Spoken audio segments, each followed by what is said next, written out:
Assalamualaikum Ustaz Sanwari. Waalaikumsalam warahmatullahi wabarakatuh. Okey, tadi kita dah buat perjumpaan pertama tadi dan telah kesan beberapa penyakit di telinga tadi kan. Ya. Ada nanah bila kita tekan dia sakit kan. Ya. Okey, sekarang ni kita dah selesai pun merawat Ustaz. Ya. Jadi sekarang ni macam mana rasa tu? Sakit lagi ke tidak? Ya, sudah tidak sakit. Apa? Tak ada sakit? Tak ada sakit. Ah. Tak ada sakit beda daripada sebelumnya ya. Ya, ya. Tadi sakit, banyak yang sakit, tapi sekarang sudah banyak ringannya lah. Ya ke? Ya. Alhamdulillah. Harap-harap moga-moga sakit yang dah berapa lama sakit ni?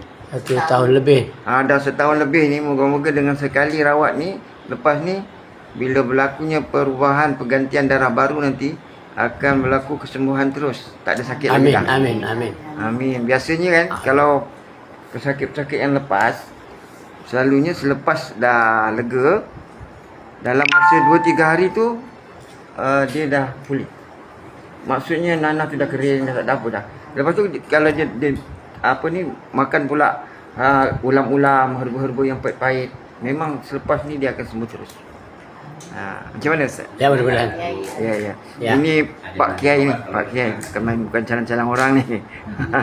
Okey ya? Kristen.